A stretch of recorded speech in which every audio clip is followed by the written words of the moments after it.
Passons maintenant à la question numéro 4. Donc ça, c'est une application numérique pour calculer le facteur de multiplication.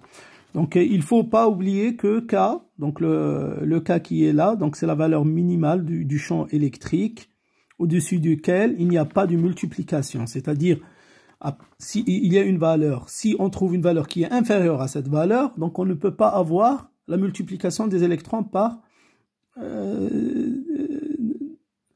des électrons. Bien sûr, et delta V, c'est la différence de potentiel pour déplacer l'électron entre deux ionisations successives. Donc pour la question 4, il nous dit de calculer le facteur de multiplication pour les différents gaz de notre compteur.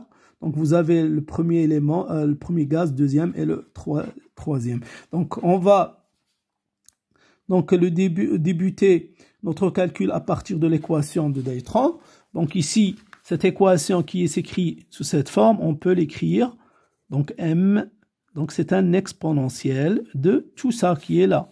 Donc ça, je peux l'écrire, c'est V, logarithme de RC sur RA, logarithme de 2 delta V, bien sûr ici multiplié.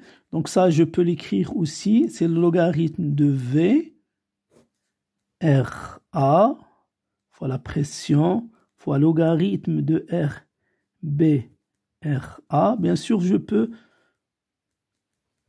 donc j'amène ce logarithme K, donc c'est logarithme de A plus B, moins B, c'est logarithme A sur B. Donc je ramène le K ici. Donc je vais remplacer donc toutes les valeurs. Vous avez ici tous les données de votre exercice et aussi le tableau. Donc le calcul, donc en remplaçant donc pour chaque gaz ces valeurs, par exemple si je prends le gaz P10, donc il contient 90% de l'argon et 10% de méthane, donc je vais prendre le K est égal à 4,8 et delta V est égal 23 V.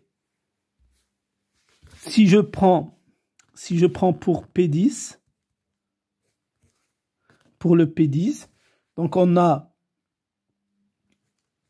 K égale 4,8, bien sûr, fois 10 à la puissance 4 volts par centimètre par atmosphère. Donc, et on a delta V égale à 23,6. Nous avons le potentiel égal à 2000 volts. Bien sûr, notre pression égale à 1 atmosphère. Bien sûr, le RA est égal à 50 micros. Donc, il ne faut pas oublier les unités. D'accord? C'est 50 micromètres. Donc, il faut multiplier par 10 si on veut travailler dans le système international. Donc, ça, c'est bien sûr, c'est 50 fois 10 à la puissance moins 6 mètres. Donc, si vous voulez le mettre en centimètres, vous pouvez le faire. Donc, fois 5 centimètres. Donc, bien sûr, ça, c'est 5 fois 10 à la puissance moins 2 mètres. Donc, le calcul, si vous faites votre calcul, vous allez trouver, bien sûr, ici, je ne vais pas faire le calcul. Donc, le facteur de multiplication pour le P10, vous allez trouver 5, c'est-à-dire un électron secondaire, il va produire 5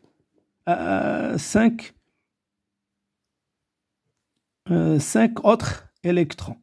Donc pour le méthane, pour le propane,